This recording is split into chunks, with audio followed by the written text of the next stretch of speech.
수강생 여러분 안녕하세요.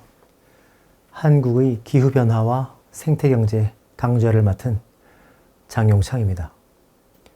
이번 강의는 8번째 강의로 해양쓰레기 문제와 참여소득이라는 주제로 말씀드리겠습니다.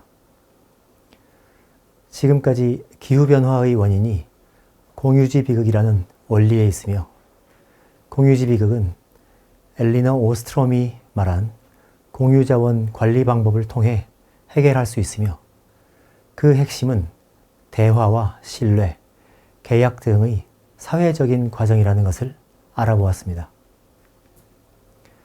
이번 강의는 통영의 해양쓰레기 사업에 대해서 말씀드리려고 합니다. 이 사례를 통해서 공유지 비극을 극복하는 방법 중에서 현재 한국의 상황에 맞는 좀 더 구체적인 방법인 참여소득에 대해서 살펴보겠습니다. 2014년에 통영에 있는 근처 바닷가를 산책하다가 특이하게 생긴 식물을 보게 되었습니다. 벼처럼 1m가 넘는 기다란 잎을 가진 식물이 바닷물 속에서 자라고 있었던 것입니다.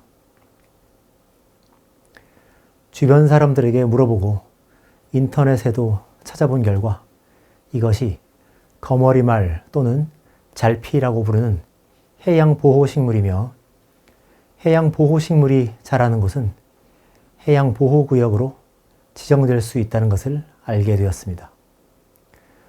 저는 오래전부터 보호구역에 관심이 많았습니다. 보호구역은 유엔이 지속가능한 발전을 위해 제시하는 중요한 방법이기 때문입니다. 보호구역은 자연 생태계를 사람들이 지속가능한 방식으로 이용함으로써 지속가능한 발전을 모범적으로 보여주는 곳입니다. 따라서 지금까지 말씀드렸던 공유지 비극을 극복한 성공 사례를 보여주는 곳이 보호구역이라고 할 수 있는 것입니다. 저는 2014년 이전에 보호구역을 새로 지정하는 것을 도운 적이 있습니다. 제주도의 동백동산이라는 곶자왈숲이 국제적으로 중요한 습지에 해당할 수도 있다는 논문을 썼습니다. 그 덕분에 동백동산은 국제적인 습지보호지역으로 지정되었고, 그 후 세계적인 생태관광의 명소가 되었습니다. 그래서 통영에서 잘피라는 해양보호식물이 사는 바다를 해양보호구역으로 지정하면 좋겠다고 생각하게 되었습니다.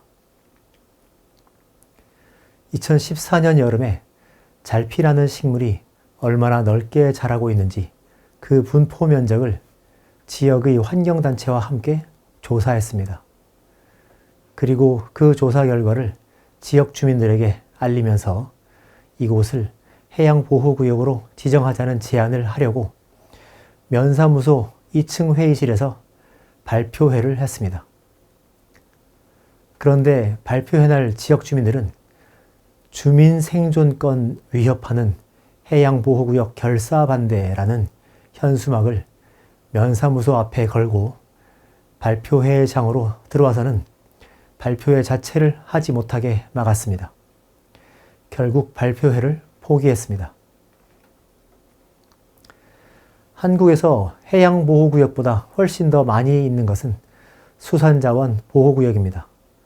그런데 1975년경에 권위주의 정부가 수산자원 보호구역을 지정하면서 주민의 의견이나 이익은 완전히 무시했습니다. 그래서 주민들은 보호지역이라는 것에 대해 큰 반발심을 가지고 있으며 정부에 대한 불신을 가지고 있는 것입니다. 그런데 2000년대 이후 새로 법을 개정하면서 만들어진 해양보호구역은 수산자원 보호구역과는 다릅니다. 지역 주민의 동의가 없으면 해양보호구역 자체를 지정할 수도 없고, 지정된 이후에도 기존의 주민들이 했던 대부분의 해양 이용 활동들은 그대로 할 수 있습니다.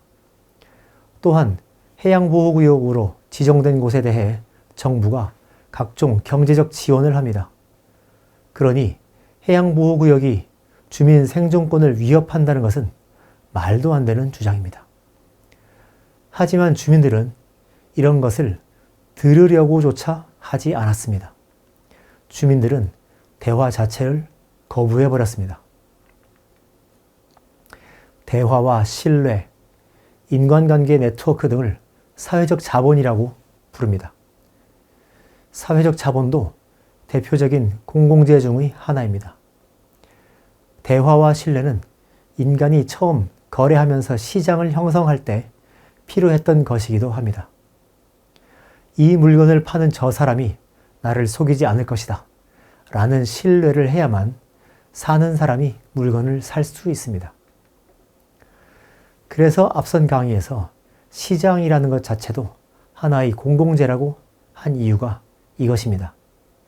시장은 거래가 이루어지는 공간인데, 거래가 이루어지려면 대화와 신뢰가 있어야 하기 때문입니다. 그런데 이렇게 경제 발전에도 매우 중요한 사회적 자본을 누가 어떻게 형성할 수 있을까요? 공장과 도로와 같은 물리적 자본은 정부가 해외 차관을 얻어서라도 투자하면 만들 수 있습니다. 하지만 사람들 사이의 신뢰 관계는 하루아침에 만들어내기가 어렵습니다.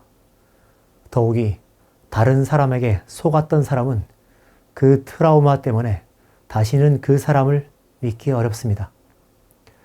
수산자원 보호구역의 폭력적인 경험을 했던 주민들은 해양보호구역에 대해서도 신뢰하기 힘들었던 것입니다. 이 질문은 기후변화의 경제학에서 배우는 이 모든 내용을 관통하는 아주 중요한 질문입니다. 기후변화의 원인이 공유지 비극이고, 공유지 비극은 대화, 신뢰, 계약을 통해 극복될 수 있다는 것을 배웠습니다. 하지만 현실에서 이것을 실현하려고 보면 대화 자체를 거부해버리는 지역 주민들과 어떻게 대화를 시작하고 어떻게 잃어버린 신뢰를 되찾을 수 있겠습니까? 여러분은 어떻게 생각하십니까? 이번 시간은 통영의 해양 쓰레기 사업에 대해 살펴보았습니다. 다음 시간은 통영의 해양 쓰레기 사업에 대해 좀 더 자세히 살펴보겠습니다.